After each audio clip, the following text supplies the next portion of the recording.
یو ډیر زړه لړزونکې واقعه چې ټول خلک یې ډیر زیات خفه کړي دي.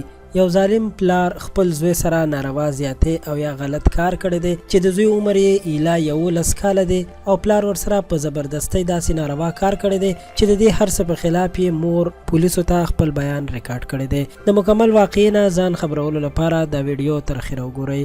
قدرمنو دوستانو، نن سبا داسې کارونه شروع دي چې انسان ډیر زیات خفه کوي.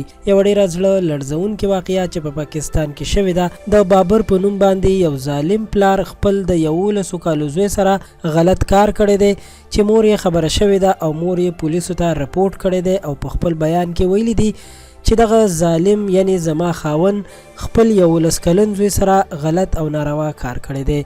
د ماشوم مور وایي چې زما خاون چې زما زوی سره کوم وخت کې دا عمل کولو نو په خپل کور کې کړی دی.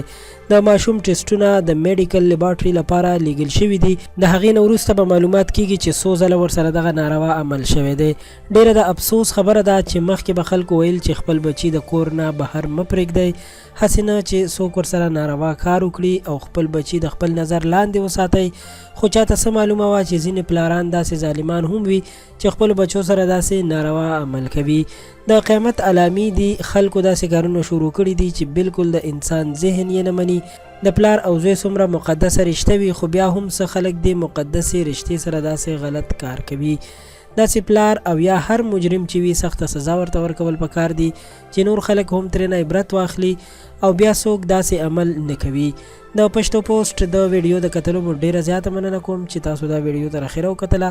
زموږ چینل پښتو پوسټ در سره خامخا سبسکرایب کړئ چې زموږ راتلونکي ویډیوګانې تاسو ته په وخت در ورسي. ډیره مننه.